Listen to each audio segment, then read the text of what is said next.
महायोग जुळून आलेला आहे. ऑल इंडिया सिनियर वर्कर असोसिएशनच्या ऑफिसचं उद्घाटन करण्याचा मान गौरक्ष धोत्रे हे ज्यांचे सन्माननीय संस्थापक अध्यक्ष आहे त्यांनी मला दिला. त्याबद्दल त्यांचे आणि त्यांच्या टीमचे शैलेश शर्मा, संतोष बनसोडे, अजय घाटे आणि राजेंद्र दळवी या सगळ्यांचे मी आभार व्यक्त करतो. आज इथे माझ्या समवेत आलेले श्री सुनील गडाचार्यजी ज्यांनी BJPसाठी बरंच काम केलेले, वेगवेगळ्या कामगार क्षेत्रात त्यांनी तुम्हाला आशीर्वाद दिलेले आहे आणि मॅडमनी पण आपल्याला हिंदीमध्ये शुभेच्छा दिलेल्या आहेत. या सगळ्यांचं मी इथे आभार व्यक्त करतो. एक आपल्याला सांगायचं आहे की आपण सगळेजण ऑस्करचं स्वप्न करतो की आपल्याला कधीतरी ऑस्कर मिळेल, काय मिळेल. तर हे इतकं कठीण आहे का? तर नक्कीच नाही आहे.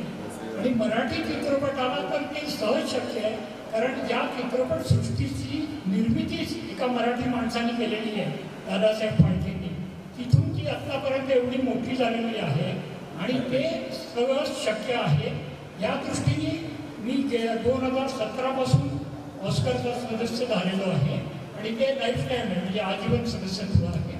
त्या निमित्ताने माझे तिकडच्या ऑस्करचे प्रेसिडेंट, ऑस्करचे CEO यांच्याशी बऱ्याच वेळा चर्चा झालेल्या आहेत आणि त्यातनं 1-2 प्रोजेक्ट आपण हाती घेतो आहोत. एक सगळ्यात मोठा म्हणजे ऑस्करचं एक म्युझियम झालेलं आहे 2022 साली आणि आपलं जे म्युझियम आहे ते फिल्म डिव्हिजनला मोदी साहेबांनी त्याचं 2019मध्ये उद्घाटन केलं. तर हे म्युझियम, या दोन्ही म्युझियमचं सहकार्य करण्यासाठी एक करार करण्याचं काम चालू आहे आणि ह्याच्यासाठी आपले माननीय अनुरागजी ठाकूर जे केंद्रीय मंत्री आहेत त्यांचं खूप मोठं सहकार्य लाभते. महाराष्ट्रातलं सुधीर मुनगंटीवार साहेब हे कल्चरल मिनिस्टर आहे, त्यांचंही सहकार्य लाभतं. त्या दोघांच्या मदतीने हे माझे प्रयत्न सुरू आहेत आणि लवकरच त्याला यश येईल. कारण माझी अशी इच्छा आहे की ज्या दादासाहेब फाळकेंनी ही एवढी मोठी चित्रपटसृष्टी तयार केली, ही जगातली सगळ्यात मोठी चित्रपटसृष्टी आहे, तर त्यांचं कुठेतरी स्मारक किंवा काहीतरी आठवण ऑस्करच्या म्युझियममध्ये असावी या दृष्टीने प्रयत्न चालू आहे. आणि मी जेव्हा ऑस्करच्या लोकांना भेटलो तेव्हा मी त्यांना सांगितलं की मराठी चित्रपटसृष्टी किंवा भारतीय चित्रपटसृष्टीला 110 वर्ष झाली आहे. तुमच्या ऑस्करला 96 वर्ष झाली यंदा. त्यामुळे आम्ही तुमच्यापेक्षा जुने आहोत, तर आम्हाला आमचा मान तिथे मिळाला पाहिजे. तर नक्कीच हे साध्य होईल. आणि मुख्य म्हणजे तुम्हाला कदाचित माहीत नसेल की मी लायब्ररी ऑफ काँग्रेस जे अमेरिकन गव्हर्नमेंटचा आर्काईव्ह आहे वॉशिंग्टन DC ला, एक मोठा आर्काईव्ह आहे, तर त्याच्यात त्यांनी जुन्या चित्रपटाचं जतन केलेलं आहे. त्याला जेव्हा मी भेट दिली होती तेव्हा तिथे 2 चित्रपट मला आढळले, चांगल्याच सुस्थितीतल्या प्रती आढळल्या. एक होती संत तुकाराम आणि दुसरी 2 आखे 12 हात.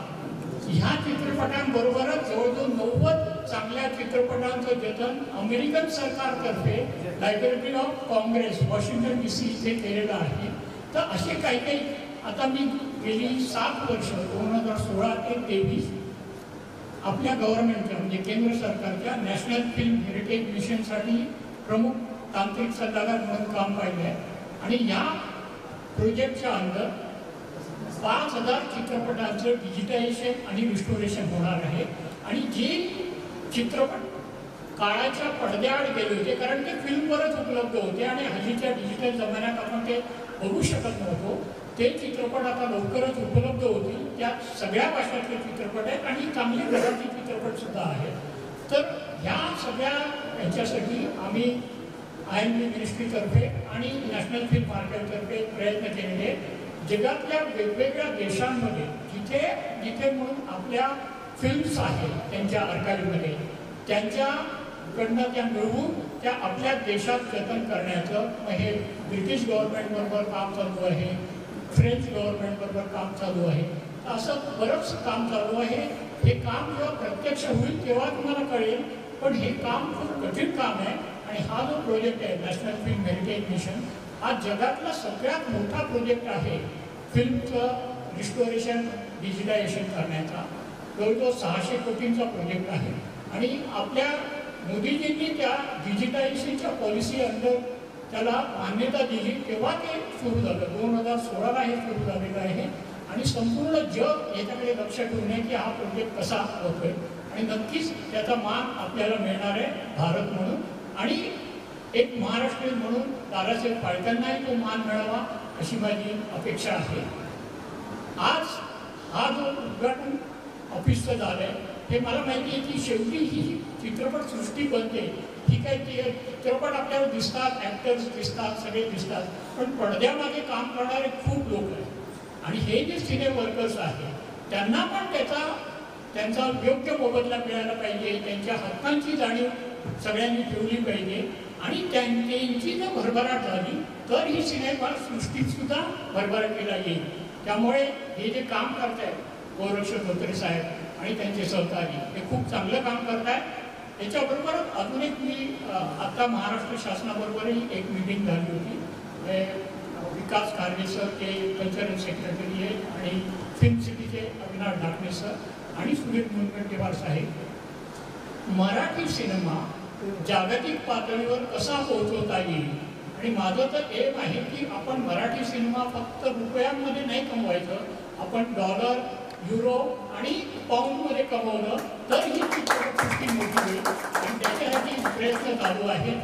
कान चित्रपटात मराठी चित्रपट पोहोचले जातात त्याच्यासाठी सुद्धा मीच सजेशन केली होती महाराष्ट्र शासनाला आणि यंदा अजून एक सजेशन केलेली आहे की अमेरिकन फिल्म मार्केट जे जगातलं सगळ्यात मोठं फिल्म मार्केट आहे ते दरवर्षी नोव्हेंबरमध्ये अमेरिकेत भरतं सॅन्टा मोनिका इथे.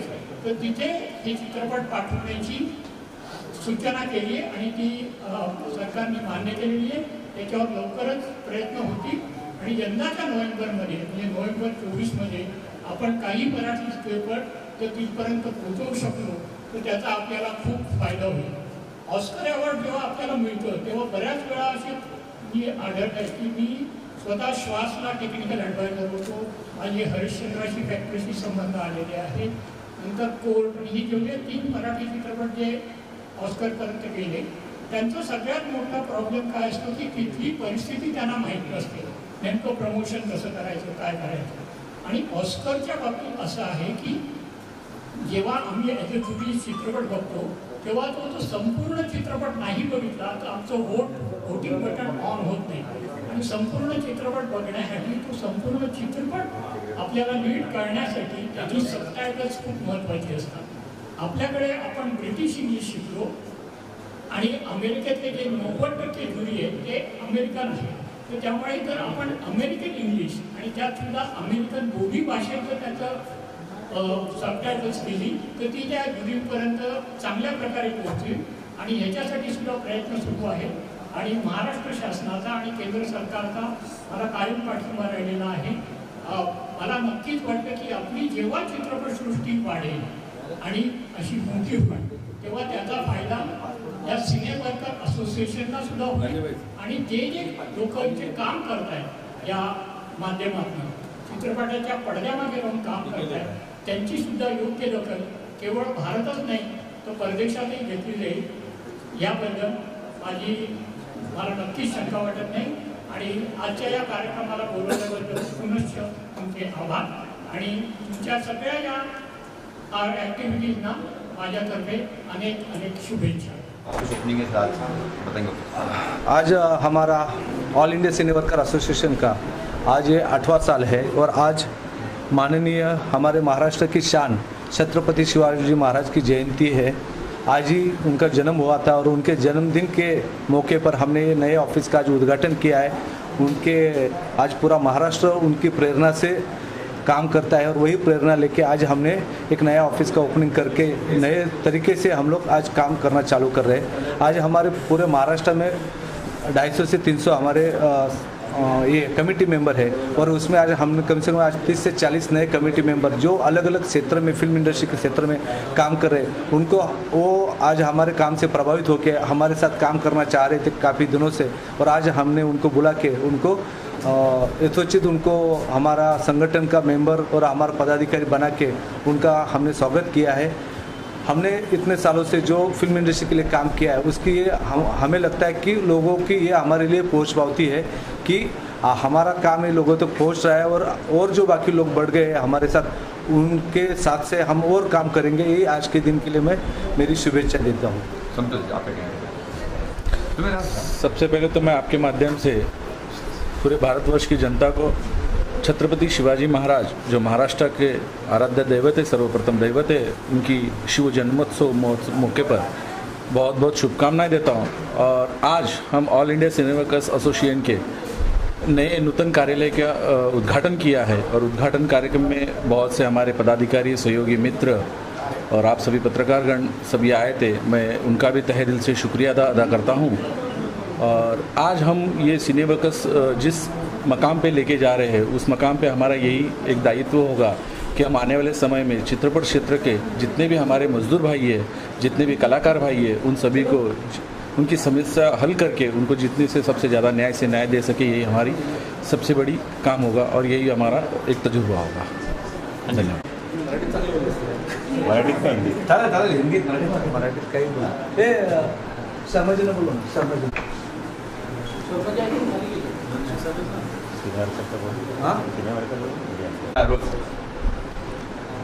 आज all India cine workers association का मी ऑल इंडिया मीडिया एम्प्लॉईज असोसिएशनचा जनरल सेक्रेटरी। आमच्या दोन संघटना आहेत, all India media employees association आणि सिने वर्कर असोसिएशन। बरेच वर्ष लॉकडाऊननंतर काळ सगळ्यांचंच रुटीन थांबलं होतं आणि त्यानंतर आम्ही आता पुन्हा नव्याने नवीन पदाधिकाऱ्यांची नियुक्ती करून संघटनेची चळवळ अजून भक्कम करण्यासाठी आज आमच्या कार्यालयाचंही देखील उद्घाटन केलं आणि नवीन पदाधिकाऱ्यांना आम्ही या निमित्ताने जबाबदाऱ्या दिल्या। आज आम्ही सगळे मिळून कामगारांसाठी, सिने वर्कर चित्रपट क्षेत्रातील लोकांसाठी एक भरीव कामगिरी करू गोरचे धोत्रे साहेब यांच्या नेतृत्वाखाली। आणि यापुढे एक चित्रपट सृष्टीतल्या लोकांच्या ज्या काही समस्या असतील त्या आम्ही यापुढे प्रकर्षाने मांडवत जाऊ। जयंती के अवसर पे ऑल इंडिया सिने वर्कर एसोसिएशन का जो अंधेरी में ऑफिस खुला है और सभी नए नियुक्त पदाधिकारी और जिनके सभी के लिए प्रयत्न किए श्री गोरक्ष धोत्रे सभी को शुभेच्छा देता हूँ। और ऐसे ही 1, 2, 4 मल्टीप्लाई होते जाए ऑफिस, यही शुभेच्छा देके धन्यवाद। मेरा नाम अरुण धनेश्वर। मैं ऑल इंडिया सिने वर्कर एसोसिएशन को बधाई देना चाहूँगा कि आज शिव जयंती के मौके पे उन्होंने ये ऑफिस शुरू किया है। मुझे पूरी विश्वास है कि यहाँ पे जो भी सिने एसोसिएशन का वर्कर है जो अपनी समस्या लेके आएगा उसको हल ज़रूर मिलेगा। धन्यवाद। नमस्कार, मैं विकी सब पहले जो ऑल इंडिया सिने वर्कर्स का मुंबई उपाध्यक्ष।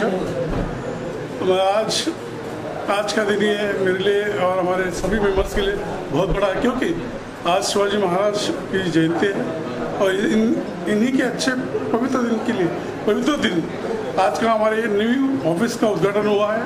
और बहुत दिनों से हम लोग चाह रहे थे हमारा खुद का ऑफिस हो जाए, आज ऑफिस हुआ है। मैं सभी हमारे मेंबरान को दिल से बधाई देता हूँ। Thank you so much.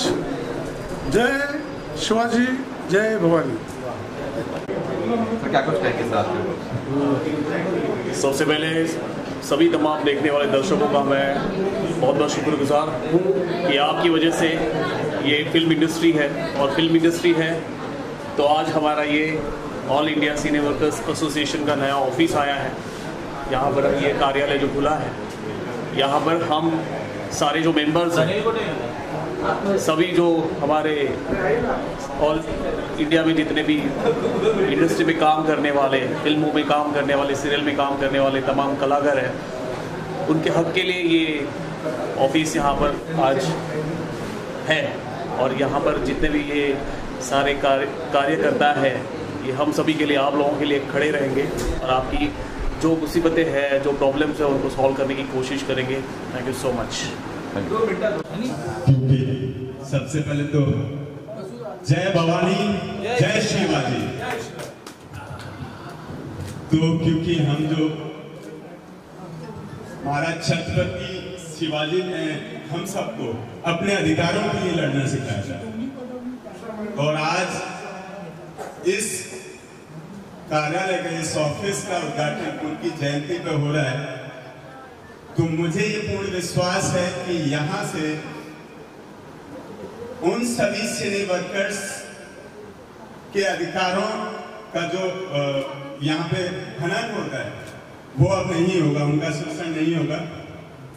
तो पहले तो यहाँ मौजूद समस्त जितने भी गणमान्य लोग यहाँ पे मौजूद हैं, सबको मेरा प्रणाम, जय श्री राम।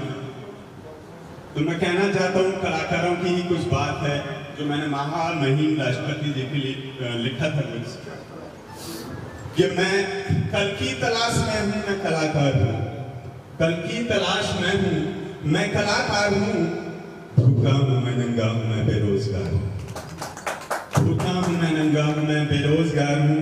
तारीफ करते हो देते हो ताली, तारीफ करते हो देते हो ताली, दिल भर जाता पर है पेट खाली, दिल भर जाता पर है पेट खाली। रोजी रोटी दे दो यारो, कम से कम भूखा मत मारो, रोजी रोटी दे दो यारो, कम से कम भूखा मत मारो। है अर्ज गर्ज समझो मैं गायकार हूँ, भूखा हूँ मैं, नंगा हूँ मैं, बेरोजगार हूँ, भूखा हूँ मैं, नंगा हूँ मैं, बेरोजगार हूँ। और अपना हरे काम झटक कर सबको लुभाया मटक मटक कर, अपना हरे काम झटक कर सबको लुभाया मटक मटक कर। जाने लीला क्या नेटवर्क की ठोकर खाता हूँ दर दर की, जाने लीला क्या नेटवर्क की ठोकर खाता हूँ दर दर की। सबने नचाया जी भर मैं नृत्यकार हूँ, भूखा हूँ मैं, नंगा हूँ मैं, बेरोजगार हूँ। और मैंने सजाई सुर से वो सरगम, सुनकर भूले सब अपने गम, नहीं खुशी का एक पल पाया, छाया रहा बस गम का साया। संगीन जुर्म मेरा कि मैं संगीतकार हूँ, भूखा हूँ मैं, नंगा हूँ मैं, बेरोजगार हूँ। और क्योंकि मैं लिखता हूँ तो अपने बारे में बोल देता हूँ, लंबा है बहुत तो ये ज़्यादा लंबा हो जाएगा। तो लिखता हूँ ये ध्येय पकड़कर, राह मिले दुनिया को पढ़कर, लिखता हूँ ये ध्येय पकड़कर, राह मिले दुनिया को पढ़कर। बेशक लिखना मेरी फितरत, लिख नहीं सकता अपनी किस्मत, बेशक लिखना मेरी फितरत, लिख नहीं सकता अपनी किस्मत। साहित्य से जुड़ा हूँ मैं, साहित्यकार हूँ, भूखा हूँ मैं, नंगा हूँ मैं, बेरोजगार हूँ। बहुत बहुत धन्यवाद, बहुत बहुत